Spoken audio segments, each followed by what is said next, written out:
lepo pozdravljeni še zadnjič v letošnjem letu v Domu gospodarstva na našem rednem srečanju z novinarji. Pa dovolite, ker bova danes sogovornika z Bojanom, in bo predvsem napoved, tista ključna tema, pa vseeno dovolite, da ob zaključku leta naredim en kratek pregled, na kar smo mi letos, bom rekla, ponosni, zadovoljni, da se je dogodilo, in tisto, kar nas bo nekako takoj zaznamovalo v začetku leta in v nadaljevanju skozi napoved, bo to Bojan seveda to še dodatno utemeljil. Torej, kot veste, Gospodarska zbornica se dejansko trudi za primerljivo konkurenčno poslovno okolje, tako za mala, srednja in velika podjetja, in seveda konkurenčni, stabilni in predvidljivi pogoji so za nas ključno. Zavedati se moramo, da ne konkuriramo samo v Sloveniji, v Evropi, dober dan, ampak seveda, da moramo gledati globalneje. In če pogledam na nas, na naše leto, ki je za nami, ob tem pestrem dogajanju nam je vseeno uspelo kar nekaj stvari doprinesti k takemu konkurenčnemu okolju, pa če začnem, da smo sigurno lahko zadovoljni, da se je nazaj vzpostavil socialni dialog. Mislim, da brez socialnega dialoga ne bi se zvrstile tudi potem vse ostale stvari, in da je tudi gospodarstvo izkoristilo in se tako znotraj GZS močno konsolidiralo, ampak smo pa povezali poleg 5 delodajalskih organizacij tudi gospodarski krog, ki združuje zdaj že 17 organizacij. Mislim, da je prav, da vse asociacije, ki se ukvarjamo in naslavljamo in gospodarske teme, da tudi sodelujemo in tiste ključne vsebine seveda tudi naslavljamo. No in seveda na socialnem dialogu smo nekako izboljšali tudi celo leto glavno temo evidentiranje delovnega časa. Prejšnji teden je bilo to zaključeno in hvala Bogu je zdaj ta zakon veliko bolj primeren, čeprav je nepotreben, bi jaz rekla, ampak ajde. Prav tako sem vesela, da je vlada pripravila osnutek sheme za skrajšani delovni čas, ker sigurno bodo določene panoge, določena podjetja, ki bodo potrebovala tak ukrep. Vemo, da ves čas opozarjamo na to, da so seveda razlike od panoge do panoge, ampak dejansko se določene panoge in določena podjetja znotraj svojih diverzificiranih produktov vseeno soočajo, da je nekje upad naročil kar velik. In zato ti potrebuješ, da te ljudi primerno v pravem času tudi zadržiš pri sebi, da jih ne daš na borzo, ampak da za tem ukrepom lahko prideš naprej. Seveda je pomembna tudi optimizacija določenih postopkov na upravnih enotah in lažje zaposlovanje tujcev, to smo tudi za 2krat podaljšali, tako da to je tudi zelo zanimivo. Morda sama sem zelo ponosna tudi na to, da smo z vlado podpisali zavezništvo med raziskovalno sfero, gospodarstvom in vlado, kjer se je dejansko to zavezništvo zdaj manifestiralo skozi zakon o znanstveno-raziskovalni dejavnosti, ki dejansko namenja več denarja za raziskave, razvoj in da tudi bolj opredeli, da se mora poleg temeljnih raziskav tudi več vlagati za aplikativne raziskave, kar pomeni to tudi več za gospodarstvo. Predvsem za to. Pa mogoče, da ne bom naštevala takih zadev je bilo še več, pa morda še kaj nas čaka takoj v začetku leta. Kot smo že na vrhu gospodarstvu govorili, želimo predvsem okrepljeno sodelovanje z vlado, nekako ta dialog je zdaj veliko boljši, je vzpostavljen in tam ste videli, smo imeli kar 10 zelo konkretnih ukrepov.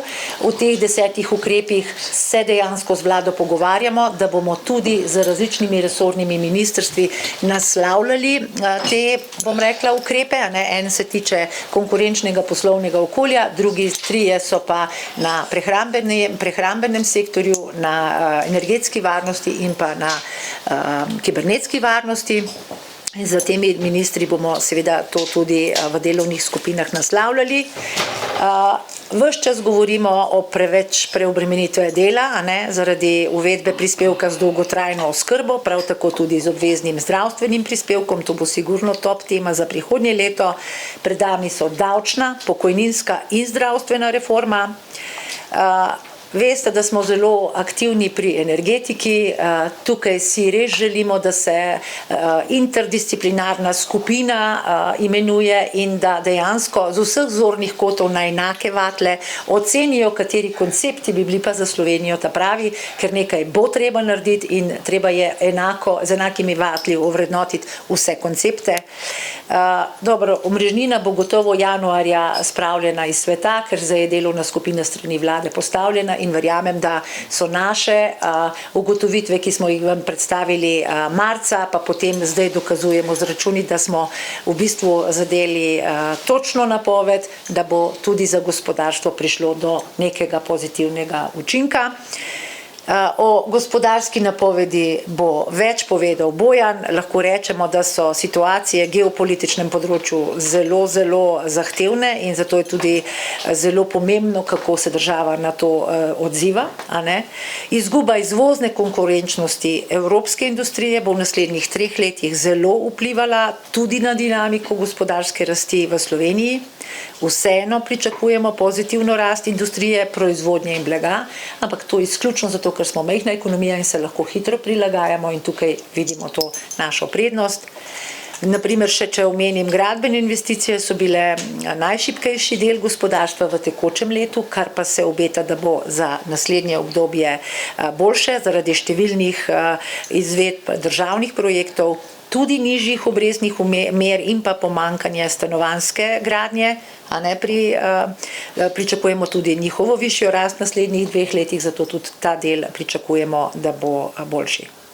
Morda, da zaključim, pa predam besedo glavni temi danes, da res za iskreno željo po dobrem sodelovanju, tako z vami, z mediji, sodelovanjem s politiko, z vlado kot državnim zborom, sindikati in nevladnimi organizacijami.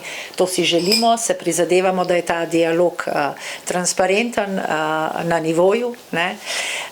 Gospodarstvo so podjetja, ki delujejo v Sloveniji in njihovi zaposleni in družine smo podjetja.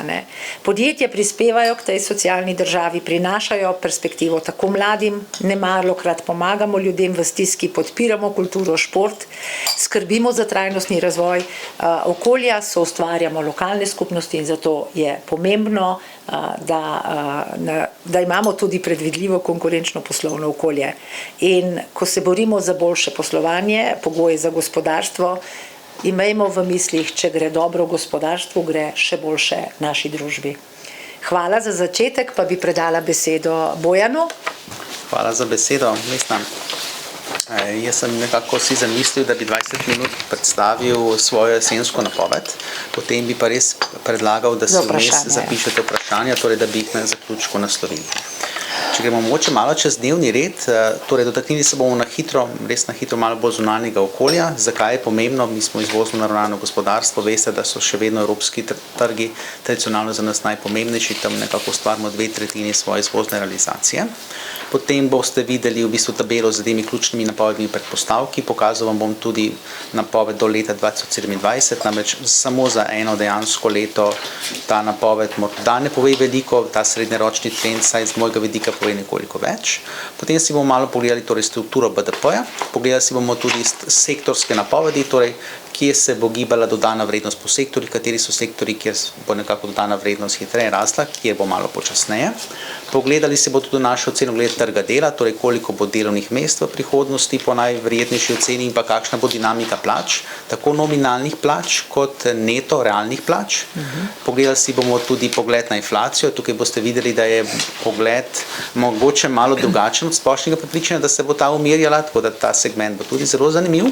In pa industrijska proizvodna predelovalne dejavnosti, kjer boste enako videli, da imamo pozitivna pričakovanja, sicer nekoliko boljša za leto 2026 kot za 2025, vendar vseeno se je pokazalo že v preteklosti, da je nekako ta dinamika bila v Sloveniji ugodnejša kot v drugih državah. Zakaj? Ker so še vedno smo konkurenčni znotraj Evropske unije glede stroškov proizvodnje. Evropa kot celota je pa, kot že rekla generalna direktorica, pa ima dosti večje izzive in tam dejansko so te posredni učinki negativni in deloma prisotni tudi pri nas in nastajajo predvsem v smislu, da je ta rast pri nas počasnejša, kot bi sicer bila. Pogledali smo tudi pogled na kreditno tvegane države oziroma vse aktualne številke. Tukaj boste videli, da javne finance, vsaj z vidika trgov pa bonitetnih agencij, kažejo, da je kreditno tveganje relativno nizko. Ta segment je tudi z mojega vidika zelo pomemben, kaj pomeni, da lahko država v primeru izrednih razmer, ko bi to zahtevalo, zopet nekako nastopi z različnimi ukrepi v podporo gospodarstvu ali pa gospodinjstvom, torej v smislu, da nekako ponovno zažene tudi domače povpraševanje, koliko je to potrebno, ali pa ne vem, s kakšnimi davčnimi razbremenitvami poskuša spodbuditi gospodarsko rast. Tako da ta segment je tudi pomemben. Investicije, tukaj verjamem, da vas bo zelo zanimalo, videli boste naše poglede na dinamiko investicij pri stroji in opremi, pri gradbenih investicijah, ki predstavljajo polovico vseh investicij, in pa tudi pri intelektualni lastnini, to so predvsem v bistvu patenti oziroma razvoj, tam boste videli, da je v bistvu ta segment, kar še naprej bo zelo verjetno rastel. In pa zaključil bom nekako s glavnimi tveganji, tudi to je verjetno zelo zanimivo, torej kaj jaz kot to napoved delam, katere so konkretno tiste stvari, za katere mislim, da bi lahko nam prišle kot neko breme na poti do gospodarske rasti, in pa tudi potem alternativna scenarija v smislu, da zadeve niso nujno vedno samo črne, lahko se nam tudi izide, da bo v bistvu gospodarska rast v srednjeročnem obdobju boljša, kot trenutno je aktualna ocena, in bom tudi navedel, kateri bi bili tisti ključni razlogi, ki bi k temu prispevali. Če kar mogoče nadaljujemo glede same gospodarske dinamike v svetu, torej ključno sporočilo je, da globalna gospodarska rast se bistveno ne upočasnjuje napram trendom rasti v zadnjih 10 letih. In podobno, kot je veljalo že v preteklosti, azijska gospodarstva in pa gospodarstva držav v razvoju, ampak predvsem azijska so tista, ki nekako ključno prispevajo k tej močni gospodarski rasti. Še vedno je tukaj prispevek Kitajske zelo močan, vendar tudi prispevek ostalih azijskih gospodarstv je čedalje močnejši.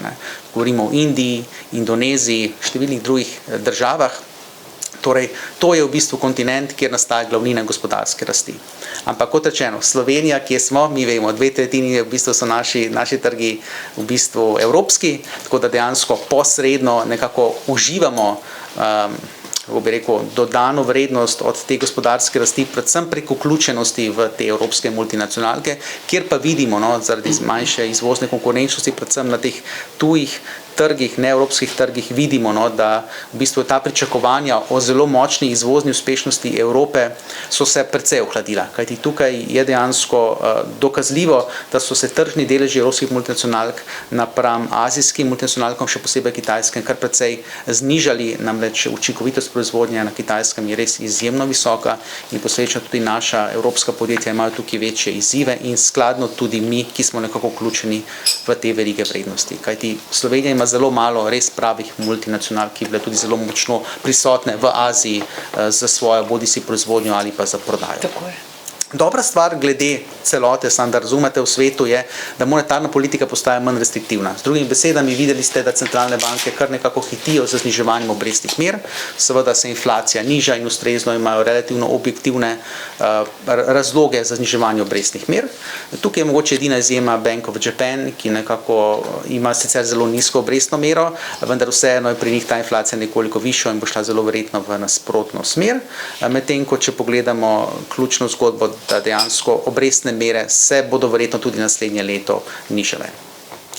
Zdaj, če pogledamo samo dinamiko, pa v grobem razdelimo svet na storitve pa industrijo, so storitve tiste, kjer je ta rast večja, torej še vedno je v bistvu čutiti zelo veliko, kako bi rekel, pozitivnega učinka na turizem, svetovni turizem in pa na prostočasne dejavnosti. Tudi na tem delu boste malo kasneje videli v predstavitvi, Evropa nekako uživa sadove. Na drugi strani pa svetovna industrija se pa čedalje večji meri še bolj koncentrira v Aziji. Torej, azijska gospodarstva in dejansko so zelo učinkovita pri cenovno občutljivi proizvodnji, torej dejansko so cene proizvodov dejansko na Kitajskem že nekaj časa upadajo, kar je tako visoka rast produktivnosti, ki to omogoča, in posledično zaradi teh učinkov vidimo, da v določenih industrijah, kjer je Evropa bila tradicionalno močna in kjer v bistvu govorimo o nepokvarljivem blagu, tam dejansko je dejansko evropska industrija precej pod večjim pritiskom, kot je bila. Geopolitično tveganje, to je v bistvu za Evropo še vedno ostaja nekoliko večji izziv. Predvsem se verjetno pojavlja na srednji rok tukaj potreba po dvigu obrambnih odhodkov oziroma izdatkov in to vsi vemo, da seveda v luči fiskalnega upravljanja, kot ga imamo sedaj, zelo verjetno pomeni, da bo morebiti potrebno znižati določene druge investicije. Namreč relativno majhna je verjetnost, da bi dejansko na ravni EU prišli do nekega spoznanja, da bi lahko te odhodke spet upoštevali nekako drugače, kot bi sicer. Kljub temu, da je nekaj pogovorov o tem, kako ne bi se to financiralo, ampak to je dejansko en izmed izzivov, ki ga vidimo nekje na srednji rok. Namreč, ko se investira več denarja v obrambo, zelo verjetno je potrebno racionalizirati svojo porabo na drugih koncih. Mogoče se malo o svetovni trgovini z blagom, torej kljub temu, da vsi govorimo o deglobalizaciji, poglejte se, trgovina z blagom še vedno povečuje, še vedno v bistvu tovor po oceanih je tisti ključen, ki k temu prispeva. Hkrati moramo pa tudi povedati, po covidu je dejansko Azija okrepila svoje alternativne transportne poti do Evrope, tako prek železniških koridorjev kot prek letalskih povezav, tako da tudi z tega vidika je manjša nevarnost, da bi zopet prišlo do takšne prekinitve dobav, kot smo bili deležni nekako po pandemiji, ko je zmanjkovalo nekako kapacitet v ladijskem prevozu. Zdaj, če mogoče samo pogledati Evropo, torej zdaj imamo fokus, gremo iz sveta v Evropo, tukaj bi ta graf predvsem pokažem, torej to so OECD vodilni indikatorji, ki dejansko kažejo, kje dejansko je gospodarska slika aktualne države glede na dolgoročno rast.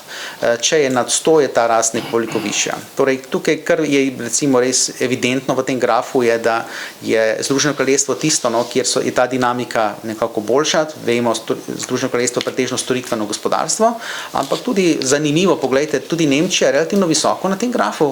Zakaj? Torej vsaj po teh indikatorjih, kljub tej nizki rasti, vidimo, da v bistvu nekje na dolgi rok ni gospodarska dinamika bistveno drugačna, kot je bila. Tako da ta indikator je nekoliko drugačen, pazite, kot indikator o nabavnih menedžerjih, ki jih pogosto vidimo v Nemčiji in nekako temu pripisujemo zelo tragično usodo. Tudi tisto je del, kako bi rekel, indikatorjev, ki jih tudi mi gledamo, vendar je ta OECD Leading Indicators nekako pošteva širši obseg različnih indikatorjev, ne zgolj PMI oziroma indeks nabavnih menedžerjev v industriji. Zdaj, če pogledamo malo večja evropska gospodarstva, tukaj vidimo, da izstopa Španija, zelo veliko v mednarodnih medijih je bilo objavljenih člankov o tem fenomenu Španije. Španija ima tukaj neko specifiko in sicer zelo močno ima priseljevanje iz Latinske Amerike, potem ima relativno nižjo ceno energentov oziroma konkretno zemeljskega plina, namreč v bistvu strošek dostave je zaradi tega, ker je Španija blizu Atlantika nižja kot v drugih državah in tukaj uživa neko ugodnost tudi na proizvodnem delu, boste kasneje videli, in pa seveda tudi turizem. Konec koncev Španija je precej turistična destinacija, videli ste, da je kar nekaj celo člankov o uporu Špancov napram tem množičnem turizmu, ampak kakorkoli obrnemo, dejansko je to gospodarstvo od tega imelo zelo veliko korist, precej podobno kot Hrvaška v naši regiji. To je pač ta mediteranski turizem in tukaj vidimo, da je dejansko globalni turisti so se vrnili v te države. In ta graf kaže. Italija, pogledajte, tudi slika ni veliko slabša, ta PMI je tudi nad 50, ampak vsi vemo, dolgoročna rast Italije je enako zaradi strukturnih razlogov precej nizka, tako da Italija, kljub temu, da ima ta indeks nad 50, nima neke zelo visoke gospodarske rasti. In potem imamo Nemčijo in Francija, kjer je slika precej podobna, torej to sta dve zelo razviti gospodarstvi, kjer je tudi industrija precej izrazita, mogoče nekoliko bolj v Nemčiji kot v Franciji in tukaj dejansko vidimo, da je ta indikator precej šibkejši. In če gledamo malo bolj na proizvodnjo in torej razbijemo sestavni indikator na proizvodnjo pa storitve, tukaj res vidimo, da Nemčija po nekako pesimizmu v proizvodnji dosti bolj odstopa kot Francija, vendar tudi Francija ni nekako veliko boljše. Vidite, da obe dve državi vplivata negativno na ta indikator PMI v območju evra in pa na drugi strani Španija, ki nekako res pozitivno odstopa. Tako da tukaj res vidimo sliko, kako dejansko je situacija v Nemčiji, Franciji, pa tudi nekako v srednji Evropi šibkejša v industriji kot pa v storitvah. Mogoče pri storitvah še ena stvar, posebnost, ki sem jo tudi dejansko opazil, tudi v Franciji, ko so organizirali olimpijske igre, vidite, da je bil optimizem zelo visoko v storitvenem sektorju, potem pa zopet, ko so se igre zaključile, je nekako optimizem zopet upadel. Tako da res vidimo, da nekako v teh sektorjih kako bi rekel, ni neke trajnejše rasti v teh državah, kjer so dejansko že zelo visoki stroški dela, ker zopet na drugi strani morda ponuja tudi priložnosti za gospodarstvo, kot je tudi slovensko, ki lahko določene zadeve, bodi si v turizmu ponudi z ugodnejšo ceno, z isto nivojem storitve, bodi si pri proizvodih lahko nekako prenesemo del proizvodnje v teh državah, ki je mogoče draga, tudi v Slovenijo, kjer imamo določena znanja in kompetence, kjer dejansko so oni dlje časa zdržali pri sebi proizvodnjo, zdaj pa dejansko ugotavljajo, da bodo lahko začitili svoje poslovne modele, bodo verjetno morali del operacij tudi prenesti v našo regijo. Spomnim, tukaj so mogoče bolj izpostavljene dobitnice tega trenda, tradicionalno, kot veste, Romunija in Poljska kot večja gospodarstva, tudi v preteklosti, potem Nemčija, Češka, Slovaška, ampak tudi Slovenija ima zaradi svoje lege, predvsem tudi zaradi pristanišča oziroma dveh pomembnih transportnih koridorjev svoje konkurenčne prednosti, kljub svoji majhnosti. Zdaj, ta tabela mogoče največ pokaže za nekoga, ki zna zelo hitro nekako se posvetiti tem številkam, ampak ne glede na to, da se ne zgubimo v detaljih, sem nekako poskušal predvsem z rdečo oznako krogcem označiti številke, za katere jaz mislim, da so po moji oceni najbolj relevantne. Torej, investicije v osnovna sredstva so bile v letošnjem letu, poglejte, so nekako po naši oceni stagnirala, zato vidimo potem v naslednjih letih zopet nekoliko višjo rast. Potem se bomo šli malo bolj detaljne pogledati, ampak tukaj so predvsem tiste gradbene investicije, ki se letos niso zgodile, oziroma so celo padle in tukaj pričakujemo mi vseeno, imamo ugodnejša pričakovanja. Tudi pri izvozu vidite, po letošnji približno 1% rasti, realni rasti pričakujemo potem zopet pospešek nekje na 3%. Pa tukaj je tudi pogled na inflacijo nekoliko drugačen. Poglejte, tukaj morate vedeti, da je dejansko že v aktualnem in predhodnem letu država z številnimi ukrepi nekako poskušala vplivati na mesečno dinamiko cen. Določeni ukrepi so bili namenjeni temu, da na potrošnike ne vpliva tako negativno, torej bil je tudi nekako medijski pritisk ali pritisk javnosti in posledično so se odločili, da določene ukrepe, za katere smo pričakovali že v preteklosti, da jih bodo zopet uvedli, torej da se bodo začele pričeti obračunavati določene fiksne cene pri električni energiji, je dejansko se država odločila, da jih bo podaljšala. Tako da naša pričakovanja so za to srednjeročno obdobje, da bo zelo verjetno država morala slej ko prej te ukrepe zadrževanja cen zopet implementirati, ker bo zopet nekako dvignilo rast cen. In pa druga stvar, kar ne smemo imeti v mislih, je, da ne smemo pozabiti, je, da v letošnjem letu je dejansko bil vpliv energentov zelo ugoden na nižjo inflacijo. Naslednje leto ni verjetno pričakovati, da bo še ugodnejši in posledično je ta naša osnovno predvidevanje o tej rasti inflacije približno 2,5 do 2,6%. Če bo kdo že razmišljal o tem, kaj to pomeni, da bo ECB prekinila zniževanje obrestnih mer, morate vedeti, da ECB pretežno gleda inflacijo na območju evra in z tega vidika inflacija v območju evra, na njo ima Slovenija relativno majhen vpliv. Pomembnejši vpliv seveda imajo tri velike članice, Nemčija, Francija in pa Italija, četrta pa Španija. Tam je pomembnejša inflacija kot indikator za v bistvu prihodnje korake ECB-ja. Mogoče na tem grafu bi še izpostavil, poglejte, dinamiko v gradbeništvu. Tukaj vidite, je bilo letos padec gradbenih del zelo visok. Torej tukaj sem bil jaz tudi osebno zelo presenečen, kako je možno, da se je to zgodilo, ampak dejansko se je zgodilo. Poglejte, v predhodnih 8 letih je bila povprečna rast opravljenih gradbenih 9%, torej imeli smo visoko rast, ampak ne smete pozabiti, kako smo lansko leto razmišljali, kako letos bo zelo močno gradbeno leto, predvsem povezano z nekako evropskimi sredstvi, z načrtom za okrevanje in odpornost in pa povezano tudi z pomanjkanjem stanovanjske gradnje, ki je zelo strukturno visoka. Tudi vidite, da v bistvu na trgu stanovanjskih nepremičnin vidite, cene še vedno raste, tako da številni signali so kazali, da bi moralo biti ta rast višja. Tudi poplavna obnova je nekako obetala, da bo dodala tukaj nekaj dodatne rasti, ampak kot rečeno, če se to ni zgodilo v letošnjem letu, je naše osnovno izhodišče, da se bo zelo verjetno potem zgodilo v naslednjih 2 letih.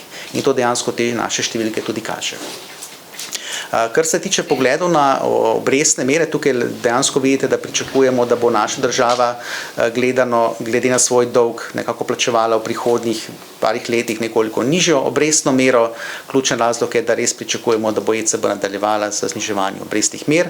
Zakaj? Predvsem inflacija se bo umirila in hkrati tudi relativna gospodarska rast v območju evra je nizka in posledično to odpira poti za te ukrepe ECB-ja. Mogoče še pri nafti Brent kakšno besedo, tukaj morate vedeti, vedeti, da te naše ocene so nekoliko višje od nekako osrednje ocene, torej druge inštitucije celo pričakujejo nekoliko višji padec cen nafte. Tako da z tega vidika vidite, da ne pričakujemo nekih bistvenih sprememb, ampak celo nekoliko nižje cene, kot smo bili povprečju vajeni v letošnjem letu. Je pa vseeno res to tista negotovost, ki smo videli tudi na podlagi preteklih izkušenj, kjer je dejansko zelo težko za neko veliko gotovost utrditi, da se bo temu res tako zgodilo. In zato sem dal tudi to pod element tveganj, boste videli. Mogoče še beseda samo o letošnjem letu, samo na hitro. Veste, da sem bil jaz pri svoji spomladanski oceni eden izmed najbolj optimističnih. Ta rast letos je polovico nižja. Pogledal sem, kaj je tisti razlog, zakaj bo BDP letos milijardo nižji, kot sem še menil, da bo spomladi. Prvo je to, dvig stopnje varčevanja gospodinjstva. Torej, kljub temu, da je ta inflacija letos precej nižja od naših pričakovanj v začetkem letu, ljudje niso tisti dodatnega realnih dohodkov, ki so jih pridobili na osnovi visoke rasti plač in pa pokojnin, vse pretopili v potrošnjo. In posledično pomeni, da z dvigom stopnje varčevanja so ustvarili zaloge za neko potrošnjo v prihodnosti. Torej, to ni izgubljen kapital, ljudje ta denar namenijo bodisi za potrošnjo, bodisi za nakup nepremičnin, bodisi za neko dolgoročno varčevanje. Ampak največkrat je za potrošnjo in pa za nakup nepremičnin v kontekstu slovenskih gospodinjstv. Tako da boste malo razumeli. Zaradi tega boste tudi videli, da so naše ocene glede cen stanovanjskih nepremičnin še vedno relativno pozitivne. Nihče ne pričakuje, kajti pač ljudje se odločajo tako, kot se odločajo pri svojih naložbenih odločitvah. Potem statistika, bi rad opozoril. Statistika je tisto, torej veste, da smo potem kasneje je Statistični urad dvignil oceno gospodarske rasti v letu 2023 in je posledično to vplivalo na to, da je tista rast iz prve polovice leta ni bila tako medletno visoka, kot smo zvedali na prvi pogled. Potem so bile šibke investicije v stroj in opremo in pa predvsem padec investicij v gradbeništvo tiste, ki so dodatno prispevali k tej nižji rasti in pa stagnacija izvoza blaga. Mi smo dejansko pričakovali, da bo izvoz blaga bistveno bolj porasel, predvsem zaradi nižjih cen energentov, zemeljskega plina, deloma tudi električne energije. Ampak to, kot vidite, se je zgodilo v omejenem obsegu, medtem ko so določene druge industrije, za katere nismo pričakovali, so pa dosegle padec, kot so pohištvena industrija ali pa nekovinski mineralni materiali, ki so dejansko povezani tudi z gradbeništvom. Namreč z nižjimi gradbenih deli je bilo tudi manj potreb po gradbenih materialih in tam se je nekako videlo padec v teh dveh industrijah. Tole je mogoče samo malo dinamike gospodarske rasti v času, torej da vidite. Če menite, da so te napovedi optimistične, pesimistične, naj se samo malo vrnemo na to tabelico. Poglejte, v predhodnih 8 letih je bila realna rast v Sloveniji približno 3,2%, tako da ta okoli 2,5% v naslednjem letnem obdobju je povsem nekako razumna. Nekdo si od vas verjetno že mogoče razmišlja o tem, ali bo ta rast višja kot v EU ali ne, seveda bo. Ampak, kot rečeno, bistven benchmark za Slovenijo so države, ki so nekje na primerljivi ravni razvoja in nekako dohitevajo EU in tukaj dejansko bomo videli, da bo ta stopna zmanjševanja zaostanka Slovenije za povprečjem EU se nekoliko zniževala. Torej, v preteklosti smo nekako hitreje zniževali v zadnjih 7-8 letih to razliko, zdaj pa menim, da bomo nekoliko počasneje. To bi bilo mogoče ključno sporočilo tega grafa. O sektorjih tukaj mogoče še kakšno besedo. Poglejte, tukaj predvsem tale zadnji desni stolpec pokaže, kakšno dinamiko povprečne rasti dodane vrednosti vidimo nekje v naslednjih 3 letih.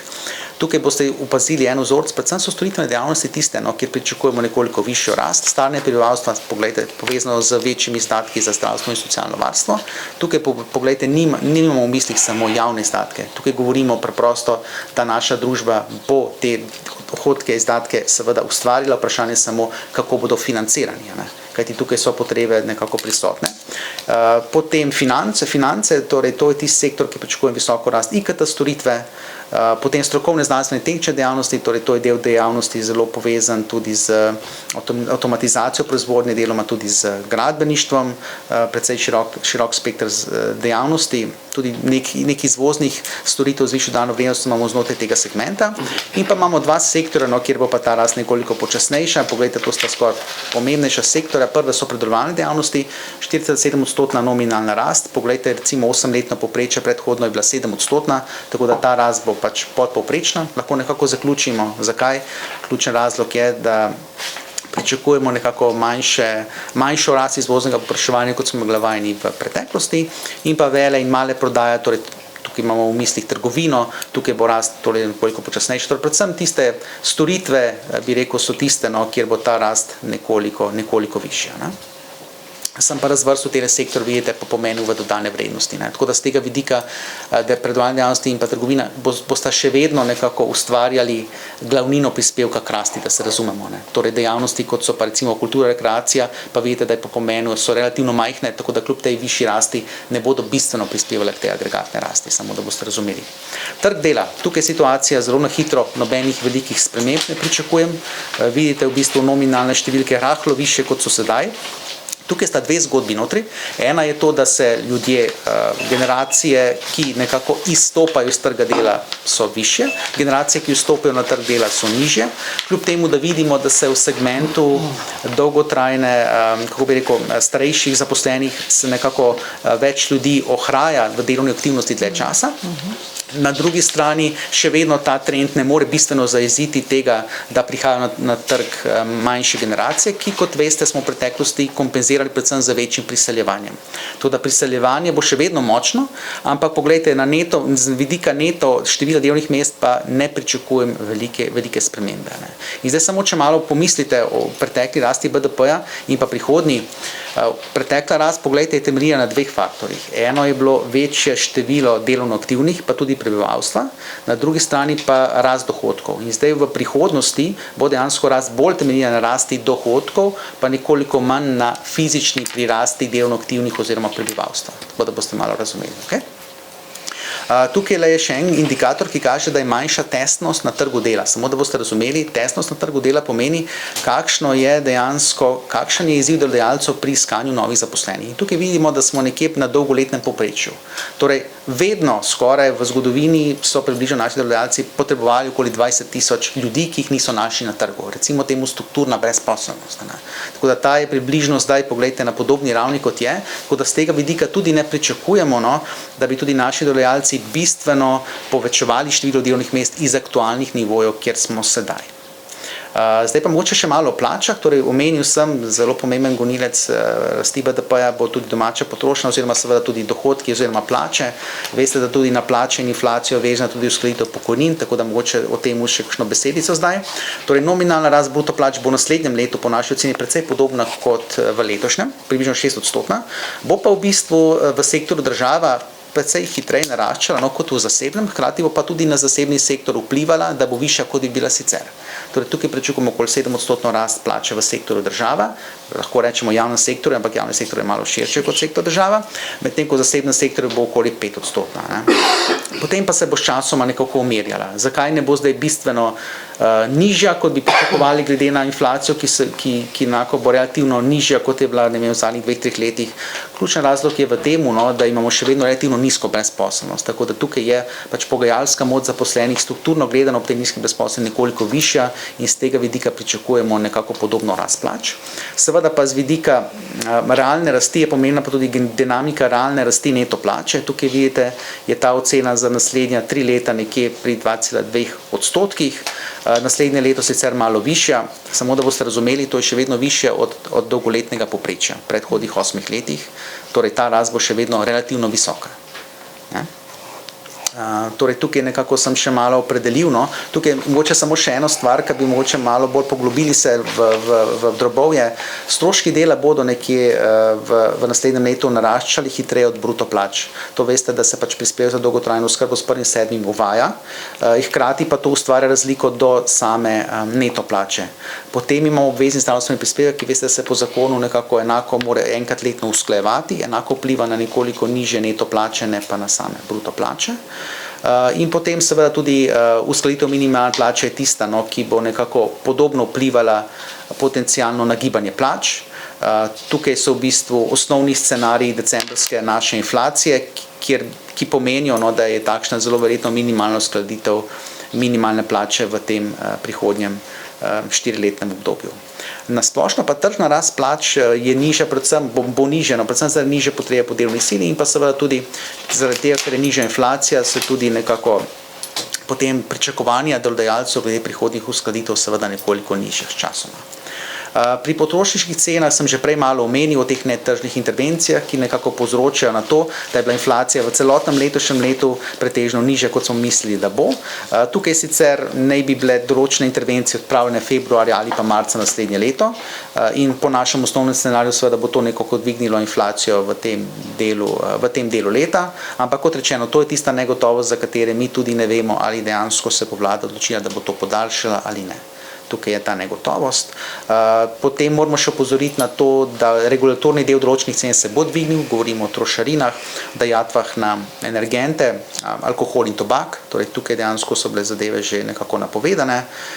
Ključen izziv pri sami inflaciji oziroma njeni negotovosti pa so cene naftnih derivatov. Prej sem že pokazal, da ne pričakujemo bistvenih sprememb, ampak vkolikor bi prišlo, bi to na kratek rok, kot veste, zelo verjetno najbolj vplivalo na samo inflacijo.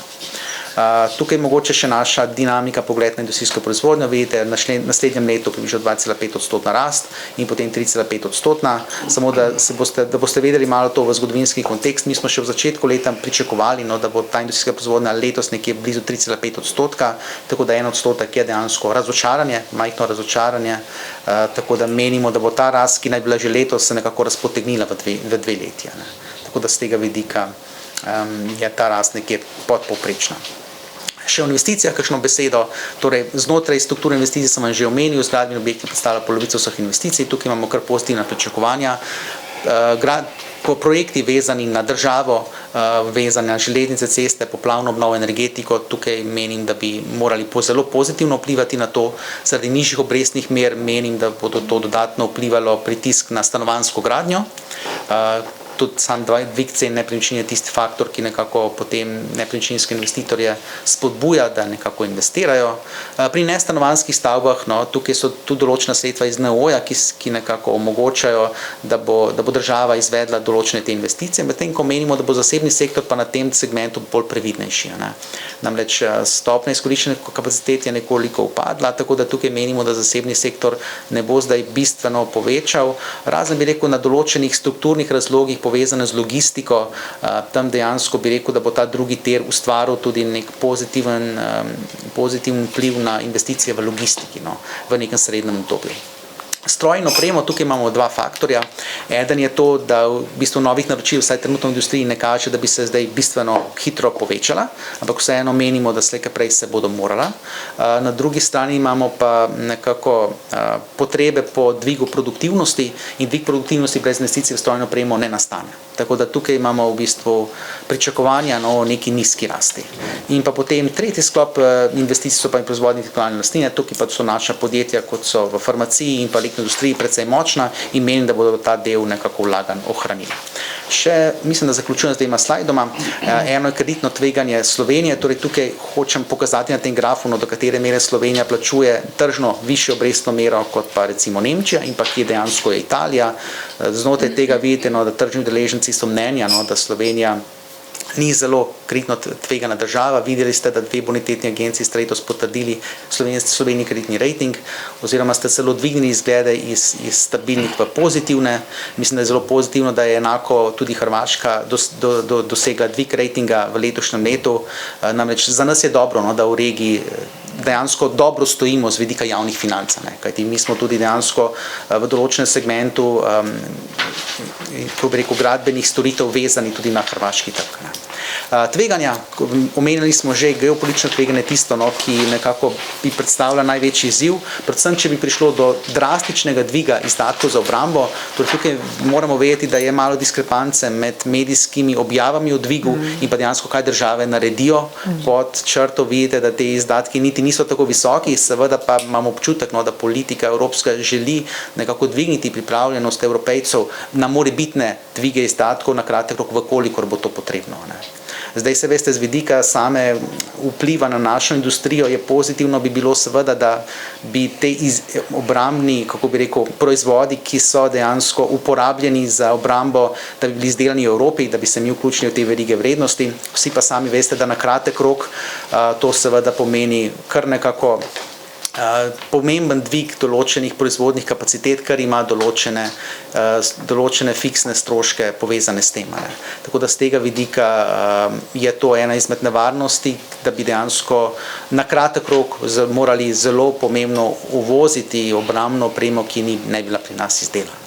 Pa hkrati, da bi pač morali zmanjšati investicije za drug namen, ki bi bolj koristil seveda prebivalstvu.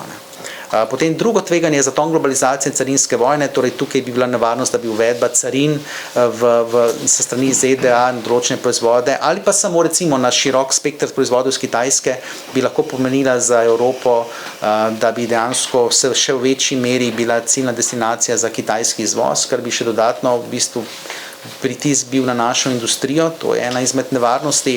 Na drugi strani pa vseeno, kolikor bi prišlo do česa takega, vidimo potem scenarij močnejšega dolarja realnejši in to bi dejansko v pomembni meri kompenziralo tudi to, da bi bile uvedba carin na določene evropske proizvode. In pa tretje tveganje so svetovne cene surovin. Kot veste, Evropa je nekako še vedno močno uvozno odvisna pri surovinah. Če rečemo, da zelena transformacija pomeni manjšo porabo fosilnih goriv, pa vemo, da v bistvu pomeni tudi večjo porabo kovin, ki so potrebne nekako, da povečujemo različen obseg obnovljivih virov, bodisi omrežja, bodisi infrastrukture za proizvodnjo obnovljivih virov, tako da tukaj dejansko smo od tega smo od teh cen potem precej ranljivi oziroma odvisni. Zaključujem s tem slajdom, da boste videli, kje vidim pač poleg osnovnega scenarija BDP in pa inflacija svoj optimističen in pesimističen scenarij. Mogoče začnemo najprej s pesimističnim, da bomo zaključili z optimističnim. Pesimističen dejansko pomeni, da bi dejansko geopolitično tveganje zopet vplivalo na to, da bi nekako prebivalstvo v Sloveniji in Evropi dvignilo stopnjo varčevanja, po domače povedano, kljub temu, da ljudje imajo možnost potrošnje, da bi jo, kako bi rekel, v luči negotovosti zopet povečali. Vsi veste, da večje varčevanje, manjše potrošnje pomeni nižjo gospodarsko rast. V tem primeru, poglejte, bi bila naša gospodarska rast verjetno nižja, blizu 1%, v naslednjih 2 letih pa verjetno potem okrevala blizu 2%. Inflacija bi lahko bila potem nekoliko višja, po mislim, scenariju mi dejansko vključujemo tudi to, da bi se cene zemeljskega plina zopet bistveno povečale, kar bi nekako lahko zopet krojilo višje cene električne energije. Če pa pogledamo optimističen scenarij, je pa v bistvu nasprotno, tukaj bi pa prišlo dejansko do umiritve konflikta na vzhodu Evrope, verjetno do nekega začrtanja nekih mej. Tukaj bi dejansko precej manj bi bilo negativnih novic tudi o vojni in z tega vidika menim, da bi to znižalo stopnjo varčevanja evropskih gospodinjstev, tudi slovenskega, in bi to prispevalo potem kako gospodarski rasti, vidite, bliže 3% realno, inflacija bi bila pa nekje blizu 2%.